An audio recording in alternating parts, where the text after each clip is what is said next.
ছবির দিকে সাফিদ হাসানের চোখ পড়ে। সে ছবিতে হাত বুলিয়ে মুচকি হেসে দেয় সাফিদ হাসান। হট করে তার মেয়ে নোলক এসে বলে, বাবা কি করো সারাদিন? কলেজ থেকে এসে দেখতেছি তুমি কাগজ নিয়ে পড়ে আছো। তুই বুঝবি না রে মা, আগুনের নাম শুনেছিস তুই? হ্যাঁ শুনেছি, সে তো ভয়ানক মানুষ। আর আমার কাছে এইসব ভয়ানক টয়ানক চলে না, এইসব পকেটে রাখি আমি। সাফিদ তার মেয়ে নোলকের কথা শুনে হেসে ওঠে। হাসান কথা বলছে তাই হেসেছে। নোলক, বাবা তুমি হাসছো কেন? এই আগুনের টাইম নাই আমার কাছে। ব্যাটাকে পেলে এক ঘুষি মেরে নাক ফাটিয়ে দিব। এবার হাসি আসলেও অনেক কষ্টে হাসিটা চেপে রাখে। সাফিদ হাসান বলে, কলেজ থেকে এসে খেয়েছিস? না, আমি তোমাকে ছাড়া খাই না। তুমি তো জানোই, মা মারা যাবার পর তুমিই তো আমার সব। হয়েছে আমার রাজকন্যা, চলো খাবে। রাত 11:21। ক্লাবে বসে আছে আগুন। তার পাশে অনেক ছেলে পেলে। ডরিমন আর নবিতা চেয়ারে হেলান দিয়ে বসে আছে। আগুন বলে ওঠে, ডোরিমন, এবার উঠতে হবে। হ্যাঁ চল যাওয়া যাক। নবীতে চলো। নবিতা আর ডরিমন চলে যায় অন্য রাস্তা দিয়ে। আগুন রাস্তা দিয়ে হাঁটে, হাতে বিয়ারের বোতল এক ছিপ করে খাচ্ছে আর রাস্তা দিয়ে হাঁটছে। আকাশটা কালো হয়ে আছে, মনে হচ্ছে বৃষ্টি হবে। বলার সাথে সাথেই ঝিরে ঝিরে বৃষ্টি শুরু হয়। আগুন দৌড়ে দিয়ে ছাউনির নিচে বসে। বিয়ার শেষ করে কিক মেরে ফেলে দেয় পানিতে। ভেজা রাস্তায় মাথার চুলগুলো হাতে নাড়া দেয়। টেবিলে বসতে যাবে, হুট করে ভেজা শরীরে কেউ ছাউনির নিচে এসে এই তুই এখানে? আর এত রাতে বাইরে কি? হ্যাঁ, আগুন পাশে চেয়েই অবাক। ভেজা কাপড়ে দাঁড়িয়ে আছে নোলক। ভেজার কারণে শরীরের কাপড় শরীরের সাথেই লেগে আছে। ঠোঁটে জমে আছে বৃষ্টির হালকা পানি। চোখের কাজলও লেপ্টে আছে। আগুন এক অদ্ভুত অনুভূতিতে হারিয়ে যায়। কি হলো? কথা বলিস না কেন? আপনি এত রাতে বাহিরে কেন? আর ভালো মেয়েরা তো এত রাতে বাহিরে থাকে না। আমি বাহিরে বের হই না। আর খালার বাসায় গিয়েছিলাম, আস্তে আস্তে লেট হয়ে গেল। আর তুই এত রাতে বাহিরে? আমি ছেলে মানুষ, বাহিরে থাকলে প্রবলেম নাই। আর আপনি আমাকে তুই করে বলেন কেন? এমনিই বলি, তুই করেই বলি আমি। ভেজা কাপড়ে আপনাকে খুব সুন্দর লাগে, একদম হট গার্ল। কিছু বললি? কই না তো, বলেছি আপনি অনেক সুন্দর। তাই নাকি? কই, আমি তো জানি না আমি সুন্দর। আমার চোখে আপনি অনেক সুন্দর। তুই তো লুচু, তাই তোর চোখে আমি সুন্দর। লুচুই ভালো। চলেন, বৃষ্টি কমে গেছে। তুই কোন দিকে যাবি? এই দিক দিয়েই যাই আমি। চল, আমিও এদিকেই যাব।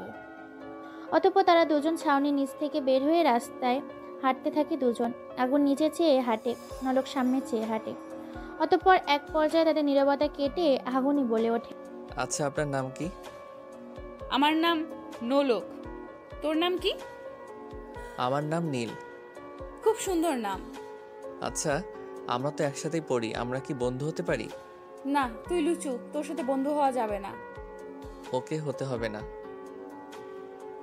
অতঃপরে নীলের মুখ গুমরা হয়ে যায়, ভিতরে রহস্যের হাসি, যে হাসি কেউ শুনতে পায় না। অতঃপর নীল মনে মনে বলে ওঠে, আমার সাথে তোকে পড়তেই হবে নোলক। যার জন্য এত কিছু, তার আশেপাশে না থাকার কোনো মানেই হয় না। নিজের চেহারা গোপনে রেখেছিস, হা হা হা। হ্যাঁ ইসরাত বল। কোথায় তুই? কেন, বাসায়? এখনই চলে আয়, ক্লাবে জরুরি কিছু কথা আছে। ওকে। অতঃপর 20 মিনিট পর ক্লাবে চলে আসে সেই অচেনা মেয়েটা। পিস্তল হাতে চেয়ারে বসে আছে সেই কলে কথা বলা ইসরাত মেয়েটা। অচেনা মেয়েটা বলে ওঠে, কি হয়েছে? এত জরুরি তলব কেন? আর দেখে মনে হচ্ছে রেগে আছিস। হ্যাঁ রেগে আছি। আর কতদিন? হ্যাঁ, তুই এভাবে কেন থাকিস? আর তাকে খুঁজে বের কর।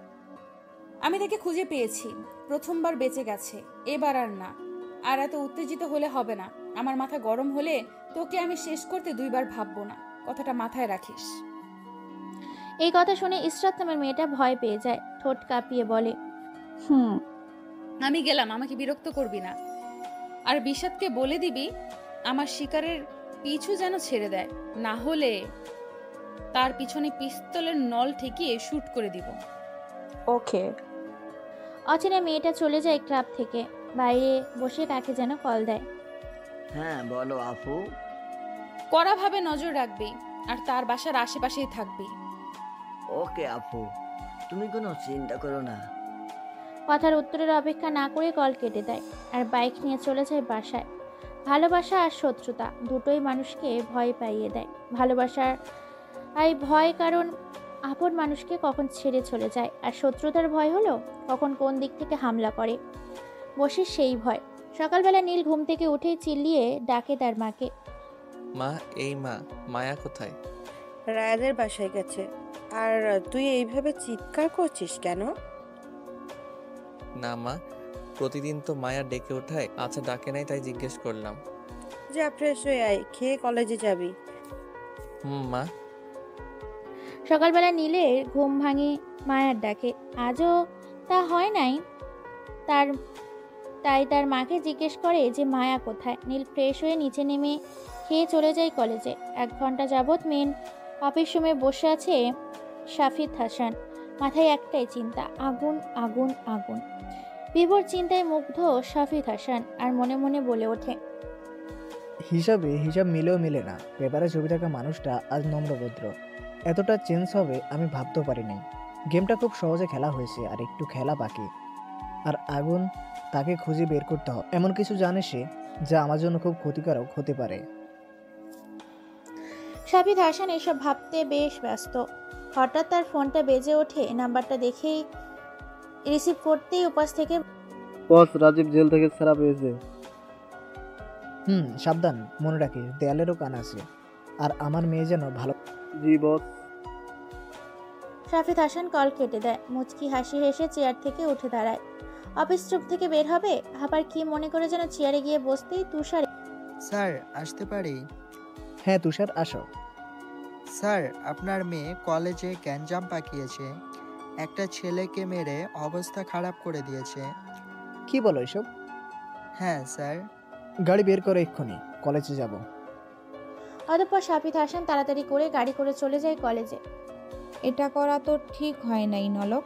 ছেলেটাকে ভালো করে বুঝিয়ে দিলেই পারতি। শুধু শুধু এসবের কি দরকার ছিল বল? তুই চুপ থাক, আজকে তাকে মেরেই ফেলতাম, শালা কুত্তার বাচ্চাকে। হুট করে গেট দিয়ে পুলিশের গাড়ি। নকল দেখেই বুঝে গেছে তার বাবা আসছে। সে এগিয়ে যায় তার বাবার কাছে। তার বাবা তাকে বলে, কি হয়েছে মামনি? কিছু হয় নাই, তুমি এখানে কেন? কি হয়েছে আজকে? আবার কাকে মেরেছিস? নলক তার বাবার মুখে এই কথা শুনে তুষারের দিকে রাগি চোখে তাকায়। তুষার শাফিদ হাসানের পিছনে গিয়ে দাঁড়ায়। অতঃপর তার বাবা আবার বলে ওঠে, বল কি হয়েছে? বাবা চলে যাও তুমি, বাসায় কথা হবে তোমার সাথে। অতঃপর শাফিদ হাসান তার মেয়ের কথায় চলে যায়। অন্যদিকে এসব দেখে হাসিতে লুটিয়ে পড়ে অন্য আগুন আর মনে মনে বলে ওঠে, খুব কঠিনভাবে গেম খেলছে 2 বাপ মেয়ে মিলে। সেই গেমটাই আমার জন্য। আমার সাথে গেম খেলে বাপ মেয়ে। আগুন কি করতে পারে সেটা বোঝাবো তোদের 2 বাপ মেয়েকে। হা হা হা। ভাইয়ের মৃত্যু যন্ত্রণা এখনো মাথা থেকে যায় না। চিত্রা বসে আছে বারান্দায়, হাতে চায়ের কাপ। চায়ের চুমুক দিয়ে চায়ের কাপটা ছোট্ট টেবিলে রাখে। টেবিলের একটু দূরে মোবাইলটা রাখা। একটু জোরে মোবাইলটা হাতে নিয়ে একটা নাম্বারে কল দেয়। উপাস থেকে বলে, বলো আপু। আমার বোনের খেয়াল রাখবি ঠিক মতো, আর আগুনকে খোঁজার জন্য মেইন টিম নামিয়ে দে। ওকে আপু, তুমি কোনো চিন্তা করো না। চিত্রা কল কেটে দেয়। আবার চায়ের কাপে হাতে নিয়ে চুমুক দিতেই তার ফোনটা আবার বেঁচে ওঠে। নাম্বারটা না দেখে রিসিভ করতেই উপাস থেকে বলে ওঠে, মরার খুব শখ হয়েছে তাই না? আমাকে খুঁজে লাভ নাই, আমি তোর সামনেই আছি। আর তোর বোন আছে আমার আওতায়। কে তুই? আর এইসব তুই কিভাবে জানিস? সময় হলেই জানতে পারবি। অচেনা মানুষটা কল কেটে দেয়। চিন্তায় পড়ে যায় চিত্রা। কে হতে পারে সে? আর এত কিছু কিভাবে জানে সে? কি তার পরিচয়? সে তো অচেনা কেউ হবে না, চেনা ছাড়া আর কিছুই না। হয়তো গেম খেলতে চাইছে। রাত 8:37। নীল বসে আছে সোফায়, সাথে মায়া। মায়ের হাতে বাদামের ছুরি। নীল হাত দিয়ে অনেকগুলা করে নিচ্ছে, তাই মায়া রেগে যাচ্ছে। মায়া রেগে বলে, এই তুই এতগুলো করে নিচ্ছিস কেন? আর রাক্ষসের মতো করে মুখে দিয়েই যাচ্ছিস। তোর কি শুধু আমার সব কিছু নিয়ে তুই এমন করিস কেন? হ্যাঁ, বেশি কথা না বলে যা এখান থেকে, আর রিমোট দে, আমি সিরিয়াল দেখব। না, সিরিয়াল দেখা যাবে না। দিয়ে বলছি। না, দিব না। তাদের দুই ভাই বোনের ঝগড়া দেখে তার মা বলে, এই তোরা কি শুরু করলি? হ্যাঁ, দেখো না মা, তোমার ছেলে রিমোট দেয় না। নীল, রিমোট দিয়ে দে। এই নাও তোমাদের রিমোট, আমি গেলাম। খেয়ে যা। না মা, ক্ষুধা নাই। রাত 11:58 রাস্তায় ঘাটে মানুষহীন নীরবে পরিণত হয়েছে। ল্যাম্পপোস্টের আলোতে বেশ আলোকিত করেছে রাস্তাটা। একটু দূরেই দেখা যাচ্ছে রাতের পরি নিয়ে দামাদামি হচ্ছে। এই শহরের কেউ কারোরই ভালো চায় না, সবাই তো অন্যরা মেরে খেতে চায়। ভালো মানুষ এই দুনিয়াতে নেয়। রাতের বেলায় রাস্তায় বের হলে রাতের পরীর দেখা পাওয়া যায়। কেউ নিয়ে যায় অন্ধকার গলিতে, আবার কেউ নিয়ে যায় নিজের রুমে। কিন্তু কেউ জানতে চায় না কেন রাতের পরী হয়েছে, জানতে চায় না তার জীবনে কি এমন হয়েছে সে কেন রাতের পরী। মুখে সিগারেটের বিষাক্ত ধোঁয়া, চোখ দুটো লাল হয়ে আছে। অতীতটাই বারবার মনে পড়ে। বলতে পারি না সে অতীত। পতিতালয়ে জন্ম আমার। কে বাবা কে মা জানি না। পাইনি মায়ের আদর, পাইনি বাবার আদর। অচেনা মানুষের আদর পেয়ে বড় হয়েছি। ভালোবাসার মানুষটাও ধোঁকা দিয়েছে। ধোঁকা দেয়া মানুষগুলোকে বাঁচিয়ে রাখি না আমি। এই শহরের রাজা আমি। আমার রাজ্যে কোনো বেইমানকে বাঁচিয়ে রাখবো না। আগুন এসব ভাবতে ভাবতে চলে আসে মোড়ে। হঠাৎ একটি গুলি আগুনের কান ঘেঁষে যায়। সাবধান হয়ে যায় আগুন। ঝোপঝাড়ের ভিতরে লুকিয়ে পড়ে। 5 জন লোক রাস্তায় এসে দাঁড়ায়। চারদিক দিয়ে চোখ বুলিয়ে দেখে। আবার চলে যেতে চাইলে আগুন ঝোপ থেকে বের হয়ে বলে, কি রে, যেই কাজে আসলি সেই কাজ না করে চলে যাচ্ছিস যে? একটা বুলেটের শব্দ শুনেই পালিয়েছিস? আমরা তো ভেবেছি মরে গেছিস। আগুন মরে গেলে তোদের কে উপরে পাঠাবে? কি বললি? তুই মারবি আমাদেরকে? অনেক হাসি পাচ্ছে রে। তুই তো এখনই শেষ। একটু পরে কুকুর এসে তোর রক্ত মাখা লাশটা খুবলে খুবলে খাবে। কিলার বয় আগুন কি করতে পারে তোরা হয়তো ভালো করে জানিস। আরে রাখ তোর জোকস। হঠাৎ গুলির শব্দ। 5টা বুলেট এসে লাগে সেই 5 জনের মাথায়। রাস্তায় পড়ে আছে 5টা লাশ। বেরিয়ে আসে ডরিমনের সাথে নবিতা। হাত মিলিয়ে উচ্চ হাসিতে লুটিয়ে পড়ে তারা 3 জন। মনের মতো বন্ধু হলে প্রেমিক প্রেমিকার দরকার হয় না। ল্যাপটপের সামনে বসে আছে ইসরাত, হাতে কফির ছোট্ট মগ। কফির মগে চুমুক দিতে যাবে, টেবিলে রাখা ফোনটা রুম কেঁপে ওঠে। ইসরাত বুঝতে পারে SMS এসেছে। ফোন হাতে নিতেই আবার কল আসে। নাম্বার দেখে রিসিভ করতেই ওপাশ থেকে বলে, আপু, বিষাদ ভাইকে ফোন করা হয়েছে, সাথে তোর বন্ধুকেও। এই কথা শুনে ইসরাত কেঁপে ওঠে। কি বলবে, কথা খুঁজে পায় না। হাতে থাকা ফোনটা কাঁপতে থাকে। হালকাভাবে মুখ দিয়ে বের হয়, ফোন রাখ। ওপাশ থেকে ফোন কেটে দেয়। ইসরাত চিন্তায় পড়ে যায়। শত্রুতার কারণে নিজের ভালোবাসার মানুষটাকেও হারিয়ে ফেললাম নিজের কলিজা থাকা মানুষটাকে।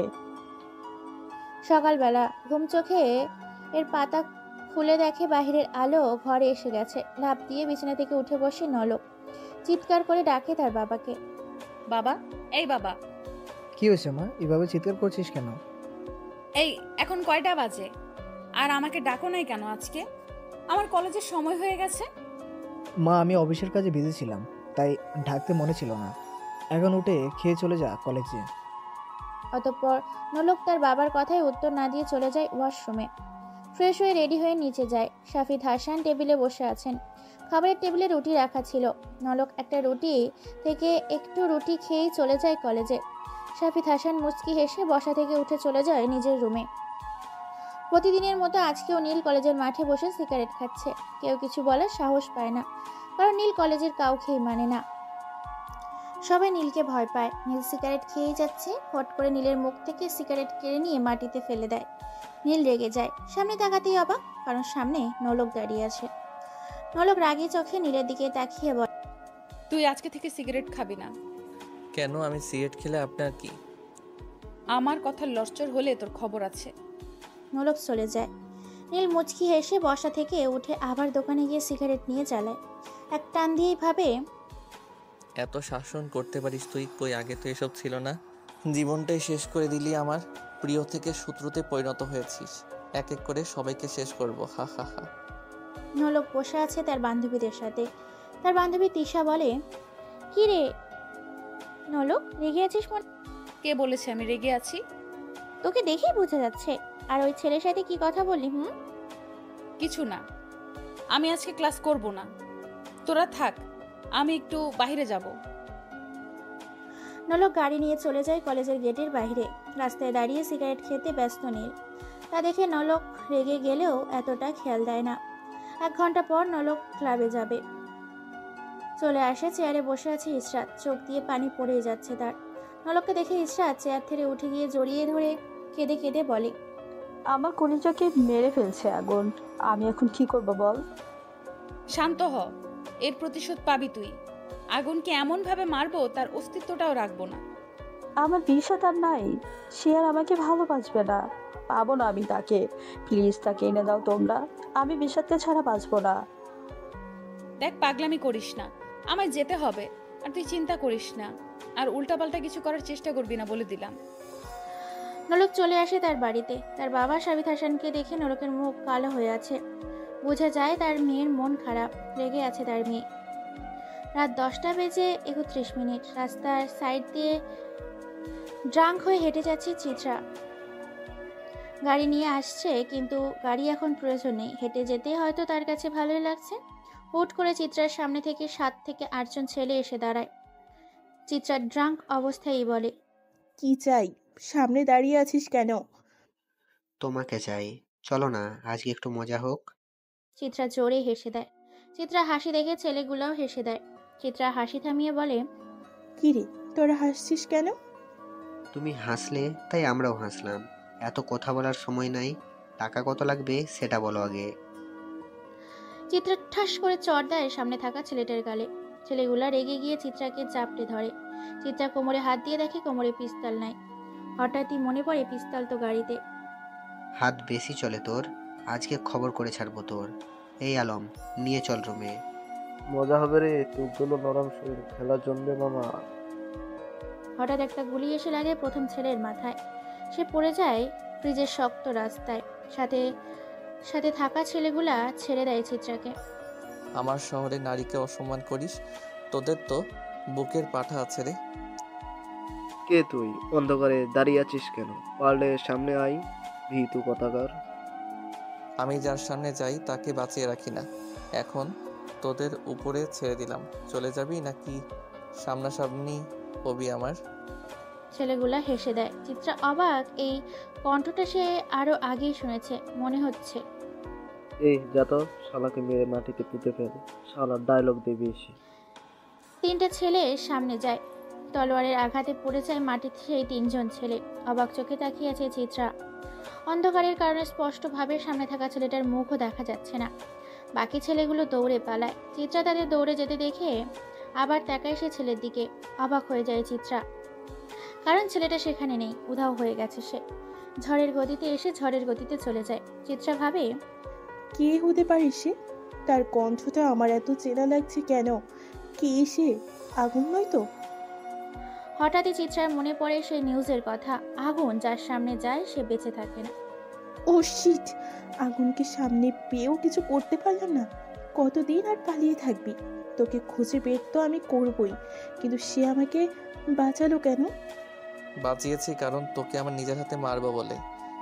চিত্রা পেছনে তাকিয়ে দেখে তলোয়ার হাতে দাঁড়িয়ে আছে আগুন। ঝিলিক দিচ্ছে তলোয়ার। তুই মারবি আমাকে? তোর সেই সাহস এখনো হয় না রে। এই কিলার বয় আগুন কি করতে পারে পুরো শহর জানে। আজকে তুইও বেঁচে থাকবি না। আগুনের কথায় চিত্রা ভয় পায়। করুণ সুরে তাকায় আগুনের দিকে। এটা দেখেই আগুন বলে, আমার জীবনটা শেষ করেছিস তুই আর তোর বোন। পারলে তোদের সব কয়টাকে একবারে শেষ করতে পারি, কিন্তু আমি গেম খেলবো, গেম। গুড বাই, উপরে ভালো থাকিস।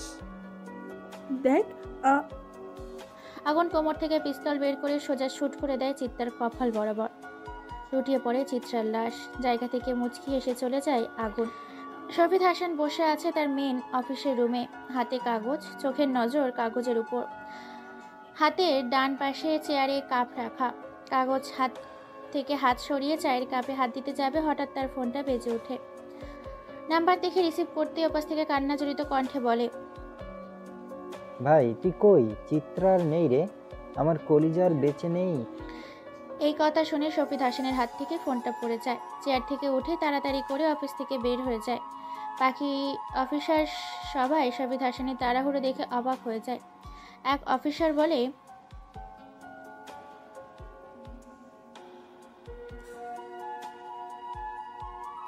শফিদ হাসান চলে আসে সেই বাড়িতে, চোখে পানি, ঠোঁট কাঁপিয়ে বলে, রাজীবকে মেরেছে আমার মেয়েকে। আমি জানতে চাই কে মেরেছে। ভাই আগুন। আগুন নাম শুনে শফিদ হাসান রেগে যায়, জোরে ঘুষি দেয় সামনে রাখা ছোট্ট টেবিলে। যে কাচের গ্লাস পড়ে যায় টেবিল থেকে। শফিদ হাসান রেগে বলে, তোরা কই ছিলি? আমি সেফটির জন্য তোর কাছে রেখেছিলাম আমার মেয়েকে, আর আজকে আমার মেয়ে আর নেই। ভাই চিত্রা বাসা থেকে না বলে ক্লাবে চলে যায়। রাস্তা দিয়ে আসার সময় আগুন আমার কলিজাকে মেরেছে। ভাই আমি আগুনকে ছাড়বো না। শফিদ হাসান তার মেয়ের লাশের পাশে বসে কান্না করতে থাকে। রাজীব অন্যদিকে মুখ ঘুরিয়ে কান্না করতে ব্যস্ত। শফিদ হাসান পেছনে তাকিয়ে দেখে দরজার পাশে কেউ দাঁড়িয়ে আছে, চোখ দুটো রক্তবারণ হয়ে আছে। শফিদ হাসান দৌড়ে তার কাছে যায়। মুখ ফুলিয়ে বসে আছে মায়া, অপেক্ষা তার ভাইয়ের জন্য। সে তার ভাইকে ছাড়া খেতে চায় না। তার বাবা শাহিদ হাসান তার মেয়ের দিকে চেয়েই বসে আছে। টেবিলে খাবার সাজানো রাখা। অনেক অপেক্ষার পরে দরজায় কলিং বেল বাজে। মায়া দৌড়ে যায় দরজা খোলার জন্য। দরজা খুলতেই সামনে অচেনা দুই মানুষ, আর সেই মানুষের কাঁধে নীল ঝুঁকে আছে। ড্রাঙ্ক অবস্থায় মাথা নিচে দিয়ে দাঁড়িয়ে আছে। মায়ার সাথে থাকা দুজন মানুষকে বলে, কি হয়েছে? এভাবে নিয়ে আসছেন কেন আমার ভাইকে? উনি রাস্তায় পড়েছিল, আমার সাথে যে আছে সে নাকি এই বাসায় আগে আসতে দেখেছে ওনাকে, তাই আমরা নিয়ে আসছি। নীলের বাবা মা এসে দেখে মাথায় হাত দিয়ে দাঁড়িয়ে আছে। তাদের ছেলের হাড়িক রূপটা হয়তো তাকে ছেয়ে গেছে। কাকে জানি লাশ করে আসছে। নীলের বাবা মা এসব ভাবতে থাকে। মায়া তার ভাইকে নিয়ে রুমে যায়, পা থেকে জুতা খুলিয়ে শুয়ে দেয় খাটে। মায়া হালকাভাবে নীলকে ডাকে, ভাইয়া, এই ভাইয়া, আমার দিকে তাকা। নীল তার বোনের দিকে তাকায়, চোখ খুলতেও কষ্ট হচ্ছে তার। মায়া বলে, ভাইয়া তুই না আমাকে কথা দিয়েছিস বাজে জিনিস খাবি না, তাহলে আজকে কেন এসব খেয়ে আসছিস? নীল কিছু বলতে চেয়েও বলে নাই, চোখ বন্ধ করে নেয়। মায়া তার ভাইয়ের মাথায় হাত দিয়ে চুলগুলো ঠিক করে বের হয়ে যায় নীলের রুম থেকে। এদিকে শাহিদ হাসান তার মেয়ের লাশের পাশে বসে কান্না করতে থাকে। রাজীব অন্যদিকে মুখ ঘুরিয়ে কান্না করতে ব্যস্ত। শাহিদ হাসান পিছনে তাকিয়ে দেখে দরজার পাশে কেউ দাঁড়িয়ে আছে, চোখে দুটো রক্তবর্ণ হয়ে আছে। শাহিদ হাসান দৌড়ে যায় তার কাছে। নলক মারে, তোর বোন আর নেই রে। শাহিদ হাসান এসব বলে কান্না করে মাটিতে বসে পড়ে। নলক দাঁড়িয়ে আছে তার বোনের লাশের দিকে তাকিয়ে। হুট করে পাশে থেকে বের হয়ে যায় নলক। বাইরে গিয়ে ফোন করে ইরশাদকে, তুই কোথায় আছিস? আমি তো ক্লাবেই আছি। আর কি হয়েছে তোর? গলা এমন লাগছে কেন? আমার বোনকে মেরে ফেলছে আগুন। কি বললি তুই? আমি এখন আসছি। নলক দাঁড়িয়ে আছে রাস্তার পাশে। সময় তখন রাত 2:12। একটু পরে ইরশাদ চলে আসে। এসে দেখে নলক কাঁদছে। ইরশাদ নলককে কখনো কাঁদতে দেখে নাই। ইশরাত আমার বোন আর নেই রে। বাবা আমার কাছ থেকে আমার বোনকে দূরে রাখতে চেয়েছে। এখন আমার বোন অনেক দূরেই চলে গেছে, আর কখনো আসবে না। দেখ, শান্ত হ। আগুনকে কেন বাঁচিয়ে রাখতে চাইছিস তুই? সে তোর সাথে আছে, শেষ করে দে তাকে। তাকে এত সহজে মারবো না। তার কাছ থেকে এক এক করে সব কেড়ে নেব। ভালোবাসার মানুষকে মারা এতটা সহজ না। আমি একদিন হলেও তাকে ভালোবেসেছিলাম। কেড়ে নিব তার পরিবারকে, সবাইকে। তো দেরি করছিস কেন? শেষ করে দে। মেইন টিমকে নামিয়ে দে। মিশনে যাব খুব শীঘ্রই। গেম খেলা শুরু এখন থেকে। সকালবেলা নীল ঘুমিয়ে আছে তার রুমে। পাশে বসে আছে নলক। নলক নীলকে ছোঁয়ার অনেক চেষ্টা করে, কিন্তু সেই সাহসটা সে পাচ্ছে না, কারণ সে তো অপরাধী, বেইমানি করেছে নীলের সাথে। নীল চোখ খুলে দেখে পাশে বসে আছে নলক। নীল লাফ দিয়ে বিছানায় উঠে বসে আর বলে, আপনি এখানে কেন? আর আমার বাসার ঠিকানা কোথায় পেয়েছেন? কেন? তোর বাসার ঠিকানা আমার খুঁজতে হবে নাকি? আর কয়টা বাজে সেই খেয়াল আছে তোর? কলেজে যাবি না? নীল বিছানা থেকে নামে। নীল নলককে টান মেরে দেয়ালের সাথে ঠেকিয়ে গলা চেপে ধরে বলে, এত পীড়িত কই থেকে আসে তোর? আগে কই ছিল এসব? কেন বেইমানি করলি আমার সাথে? আগুন ছেড়ে দাও, ব্যথা পাচ্ছি। ব্যথা পাওয়ার জন্যই ধরেছি। তোদের মতো নরপশুদের জন্য ভালো মানুষেরা শান্তি মতো থাকতে পারে না। মায়া নীলকে ডাকার জন্য তার রুমে দরজার সামনে গিয়ে নীলকে ডাক দেয়। ভাইয়া উঠেছিস তুই? মায়ার গলার শব্দ শুনে নীল নলককে গড়া ছেড়ে দেয়। নলক এসে ওঠে। নীল তার বোন মায়াকে বলে, তুই যা, আমি ফ্রেশ হয়ে আসছি। মায়া চলে যায় নিচে। নীল ফ্রেশ হওয়ার জন্য পা বাড়ায় ওয়াশরুমে। একটু পর ফ্রেশ হয়ে বাইরে আসতেই নলক নীলকে জড়িয়ে ধরে, বলে, প্লিজ আগুন, আমাকে মাফ করে দাও। প্লিজ আমার বাসা থেকে বের হয়ে যা, আমি তোর মুখটাও দেখতে চাই না। নলক দৌড়ে নীলের বাসা থেকে বের হয়ে যায়। নীলের মা অবাক, সাথে নীলের বোন মায়া। সময় বিকেল 5:14। চেয়ারে বসে আছে শাফিদ হাসান, পাশে রাজীব। একটু দূরে কফি হাতে বসে আছে নলক। শাফিদ হাসান বলে, রাজীব, তোকে বলি, যে করে হোক আগুনকে খুঁজে বের কর। তাদের কথার মাঝখানে নলক বলে ওঠে, তার আর দরকার নাই, আমি আগুনকে খুঁজে পেয়েছি। সে আমার কবজায় আছে, সময় হলেই উপরে পাঠিয়ে দিব। তোর কবজায় মানে?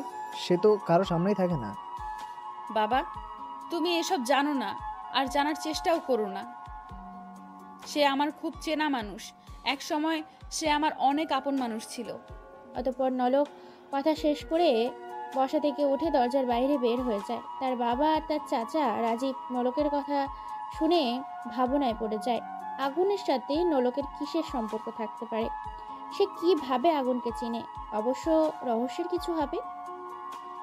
সময় রাত 10:53। ক্লাবে বসে আছে আগুন। তার পাশে ডরিমন, নবিতা, হাতে মদের গ্লাস। আগুন ভারী গলায় বলে, চিত্রা শেষ, বাকি আরো 2 জন, আর একজনকে তিলে তিলে শেষ করে দিব। কিন্তু 500 কোটি টাকা জাফিদের হাতে, সে তো আইনের সাথে জড়িত আছে। আমি একটা জিনিস বুঝি না, জাফিদ হাসান পুলিশে থাকে কি করে? সেটা বুঝবি আস্তে আস্তে। আর নবিতা, তুই আমার সাথে অ্যাডমিশন নিবি কালকে? আমি কেন অ্যাডমিশন নেব? দেখ, আমি এসব অ্যাডমিশন নিতে পারবো না। দেখ, আমি বেশি কথা শুনতে চাই না। নবিতা, আগুন যা বলছে তাই করতে হবে তোমাকে। আর আগুন যা বলে খুব ভেবেচিন্তে বলে। ঠিক আছে। আগুন, এখন উঠতে হবে। আর তুই একা যাবি নাকি দিয়ে আসতে হবে? ডরিমনের কথা শুনে আগুন হেসে দেয়। ডরিমন আগুনের হাসি দেখে চুপ হয়ে যায়। নবিতা ডরিমনকে নিয়ে বেরিয়ে যায়। টেবিলে রাখা লাইটার, সেই লাইটার হাতে নিয়ে একটা সিগারেট চালায় আগুন। হুট করে চেয়ার থেকে উঠে দাঁড়ায় আগুন। ক্লাবের বিল দিয়ে বের হয় বাহিরে। রাস্তা ফাঁকা, নেই কোনো মানুষ। আশেপাশে কুকুরের ডাক। রাস্তার পাশে ল্যাম্পপোস্টের আলোতে পোকার খেলা। সিগারেটের বিষাক্ত ধোঁয়া আলো ছেয়ে যায়। বাজারের পাশে সুন্দরী বসে আছে, হয়তো তাদের কাস্টমারের অপেক্ষায় বসে আছে। কেউ খারাপ টাকার কারণে, আবার কেউ খারাপ তাদের বাজে অভ্যাসের জন্য। সবশেষে নিজে ভালো তো জগৎ ভালো। আগুন আনমনে হাঁটতে ব্যস্ত। হঠাৎ তার ফোনটা বেজে ওঠে। পকেট থেকে ফোনটা বের করে নাম্বার দেখে আগুন মুচকি হাসে। রিসিভ করতেই ওপাশ থেকে বলে, ভাই, তাকে ধরে এনেছি, কি করব? খালাস করে দিব? না, আমি আসতেছি, তোরা থাক ওখানে। জি ভাই। কথার উত্তরের অপেক্ষা না করে কল কেটে দেয় আগুন। নাম্বার টিপে অন্য নাম্বারে কল দিয়ে উপাস থেকে বলে, কোথায় তুই? আমি বাসায় আসবো না, তুই খেয়ে বাবা মাকেও বলিস খেয়ে নিতে। আর কালকে সকালে আসবো বাসায়। ঠিক আছে, একটা কথা মনে রাখিস, বাজে কোনো কাজে যাবি না। হয়েছে আমার কলিজার আপুটা। ওকে। মাঝরাত। সময় তখন 2:37। বড় রুম, নাই কোনো জানালা, আছে শুধু একটা দরজা। মাথার ওপর লাল শার্টওয়ারের লাল বাতি জ্বলছে, এর উপরে সিলিং ফ্যান। চেয়ারে বসে আছে আগুন, তার সামনে ইসরাত চেয়ারে বাঁধা অবস্থায় আছে, মুখ টেপ লাগানো। আগুন হাতে পিস্তল নিয়ে বলে, এই মুখ থেকে টেপ খুলে দে। তার সাথে দাঁড়িয়ে থাকা একটা ছেলে ইজাসের মুখের টিপ খুলে দেয়। আগুন বলে, তুই তো দেখি খুব ট্যালেন্টেড একটা মাল, আমার পিছনে লেগে আছিস। আর নলকের সাথেও একতাল তুই। কে তুই? আমাকে ধরে এনেছিস কেন? আর তুই এত কিছু জানিস কিভাবে? এই শহরের রাজা আমি, কিলার বয় আগুন, যার নাম শুনলে আতঙ্ক হয়ে যায় সব। আগুন নাম শুনেই ইসরাত কেঁপে ওঠে। দম বন্ধ হয়ে যাওয়ার অবস্থা তার। কি বলবে কিছুই ভেবে পায় না। যে আগুনকে তার দেখার এত শখ, আজ তার দেখা হলো, তাও জীবনের শেষ দিনে। আজ হয়তো তার শেষ দিন, হবে তার মৃত্যু। মনে হয় ভয় পেয়েছিস। আরে এত ভয় পেয়ে কি হবে, তোকে আমি মারবো না।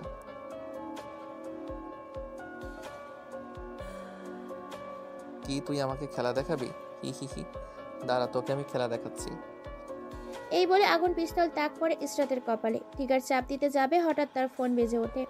পকেটে হাত দিয়ে ফোন বের করে রিসিভ করতেই ওপাশ থেকে কান্নাজড়িত কণ্ঠে বলে, ভাইয়া কোথায়? আমাকে বাঁচা। তার আমাকে মায়া কি হয়ে? ভা ওপাশ থেকে কল কেটে দেয়। আগুন তাকায় ইসরাতের দিকে। ইসরাত হাসিতে ব্যস্ত। আগুন ঠাস করে একটা চড় বসিয়ে দেয় ইসরাতের গালে। তাও ইসরাত হাসে। ইসরাত হাসি মুখে বলে, আমি তোর মতো গাধা গেম খেলি না, এটা ঠিক। তোকে দেখার খুব ইচ্ছে ছিল আমার, ইচ্ছে পূরণ হয়েছে। আর কি যেন বলেছিস, আমাকে উপরে পাঠিয়ে দিবে? আমাকে মারতে হলে তোকে আবার জন্ম নিয়ে আসতে হবে। গেমটা কেমন খেলছি জানাই। তাই নাকি?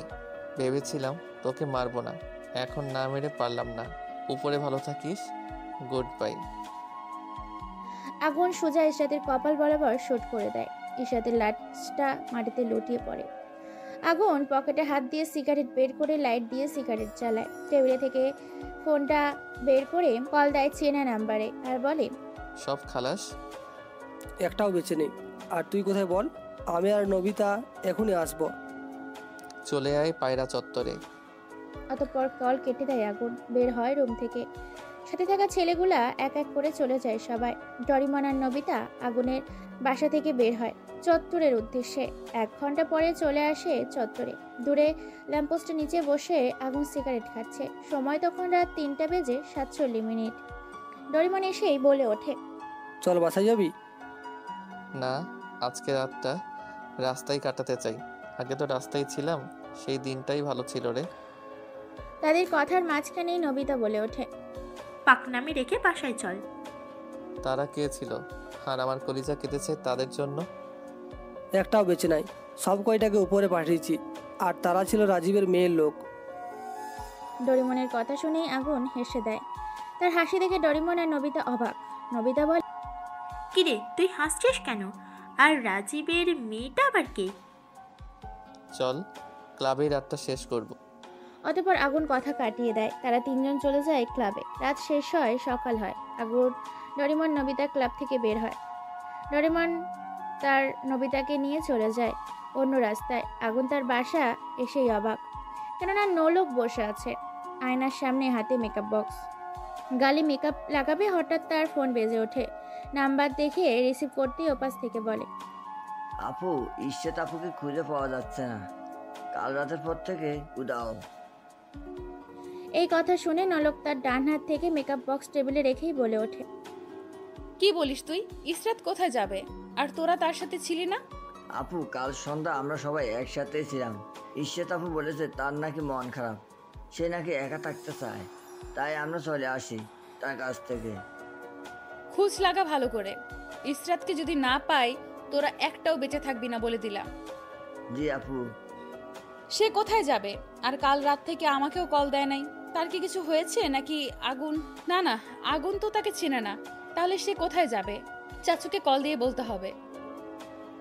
অতঃপর নলক ফোন দেয় তার চাচু রাজীবকে। রাজীব বালিশে মাথা রেখে ঘুমাচ্ছে। দুনিয়ার কোনো কিছুই খেয়াল নেই তার কাছে। ঘুমের মাঝে মানুষ মৃত। কল আসে রাজীবের ফোনে। হাত দিয়ে বালিশের কোণ থেকে ফোন হাতে নিয়ে রিসিভ করতেই নলক, চাচু, ইসরাত তোমার কাছে গেছে? তাকে কাল রাত থেকে পাওয়া যাচ্ছে। এই কথা শুনে রাজীব বিছানা থেকে উঠে বসে বলে ওঠে, কি বলিস তুই? আমার মেয়ে কোথায় যাবে? সে তো আমাকে কালকে কলও দেয় নাই। আর কোনো বিপদ হয় নাই তো? চাচু, আমার অনেক চিন্তা হচ্ছে। আমার মেয়ে কোথায় যাবে? আগুন। মায়া রেগে আছে, চোখ দুটো লাল হয়ে আছে। সাথে তার বাবা মা। আগুন ভয়ে ভয়ে তাদের সামনে গিয়ে বলে ওঠে, কি হয়েছে? এইভাবে তাকিয়ে আছো কেন? আগুনের মা বসা থেকে উঠে এসে আগুনকে ঠাস করে চড় দেয়। আগুন গালে হাত দিয়ে দাঁড়িয়ে আছে। তার মা বলে, তুই কি শুরু করলি? হ্যাঁ, তোকে আমি পেটে ধরি নাই? তাও তুই আমার পেটে ধরা সন্তানের মতো। তোকে নিয়ে আর কত চিন্তা করতে হবে বল? আগুন বাসা থেকে বের হয়ে যায়, রেগে আছে সে। রাস্তায় মানুষের ভিড় জমে আছে, মনে হচ্ছে সামনে কিছু একটা হয়েছে। আগুন সামনে যায়, কি হয়েছে তা দেখার প্রয়োজন নাই। দোকানে গিয়ে দাঁড়ায় আর বলে, মামা সিগারেট দাও। তুই কি জানিস না আমি কি সিগারেট খাই? অতঃপর আগুন সিগারেট জ্বালায়। দোকানের টেবিলে থাকা মানুষজন বলা বলি করে, মেয়েটাকে এভাবে কে মারবে? আর তার কি কোনো পরিবার নাই নাকি? রাস্তায় পড়ে আছে অথচ ধরছে না, দাঁড়িয়ে দাঁড়িয়ে তামসা দেখছে। তাদের কথা শুনে আগুন দোকান থেকে বের হয়ে যায়। রাস্তার পাশে মানুষের কোনো অভাব নেই। আগুন মুচকি আসে, সেখান থেকে চলে যায় কলেজের মাঠে। রাজীব বসে আছে হেলান চেয়ারে, পাশে শাফিদ হাসান। রাজীব বলে ওঠে, ভাই কি করা যায়? আমার মেয়েকে কি পাবো না? আর আগুন তো আমার মেয়েকে চিনে না, সে তো কিছু করবে না। আমি এখন কি করব ভাই? আমি বিয়ে করি নাই, তাকে তো এতিমখানা থেকে এনে নিজের মেয়ের মতো করে বড় করেছি, আর এখন থেকে খুঁজে পাচ্ছি না। দেখ শান্ত হও, আর কি করা যায় আমি দেখছি। রাজীবের চোখে পানি, হাত পা ছেড়ে দিয়েছে সে। টেবিলে থাকা ফোনটা বেজে ওঠে। রাজীব না দেখে রিসিভ করতেই ওপাশ থেকে, ভাই ইজ্জত ম্যাডামকে পাওয়া গেছে, কিন্তু এই কিন্তু কি? বল কিন্তু কি? আমার মেয়ে ঠিক আছে তো? ভাই ম্যাডাম বেঁচে নেই।